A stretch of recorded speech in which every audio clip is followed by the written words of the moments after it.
दरम्यान रत्नागिरी सिंधुदुर्ग लोकसभेवर आता भाजपनं देखील आपला दावा सांगितलाय। मेरिट आणि सर्व्हेनुसार रत्नागिरी सिंधुदुर्गामध्ये भाजपाचाच उमेदवार असेल। भाजपचे माजी आमदार सुरेंद्र माने यांनी ही प्रतिक्रिया दिली आहे आणि भाजपची संसदीय समिती 2 दिवसांमध्ये निर्णय घेईल असं देखील माने यांनी म्हटलंय। महायुतीमधील घटक पक्ष आम्हाला नक्की मदत करतील असा विश्वास देखील यावेळी सुरेंद्र माने यांनी व्यक्त केला आहे।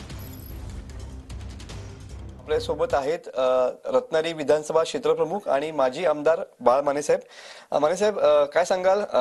दोन्ही साइडनी या ठिकाणी जोर लावलेला पाहायला मिळतोय, काय प्रतिक्रिया असेल? 46 रत्नागिरी सिंधुदुर्ग लोकसभा मतदारसंघ याच्यामध्ये भारतीय जनता पार्टीचे कार्यकर्ते गेले 2 वर्ष महाविजय 2024 करता काम करतायत।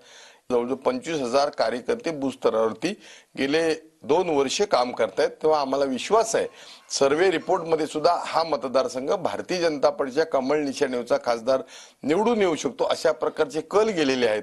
आणि आता हा सगळा चेंडू दिल्लीमध्ये भारतीय जनता पार्टीची संसदीय बोर्ड जे आहे, पार्लमेंटरी बोर्ड, त्याच्यामध्ये आणि त्यामुळे आम्हाला विश्वास नक्की आहे महाराष्ट्रामध्ये भारतीय जनता पार्टी, शिंदे सेना आणि राष्ट्रवादीची आघाडी आहे, त्या ठिकाणी युती आहे आणि डबल इंजिन सरकार आज काम करतंय। आणि त्यामुळे भारतीय जनता पार्टीचा कार्यकर्ता सज्ज असल्यामुळे मला विश्वास आहे आमचं केंद्रीय नेतृत्व योग्य तो निर्णय या ठिकाणी घेऊन कमळ चिन्हावरचा भारतीय जनता पार्टीचा उमेदवार देतील। आगामी 3-4 दिवसांमध्ये हा उमेदवार तयार होईल। कॅमेरामन समित गजनेसह मी मनोज लेले, TV9 मराठी।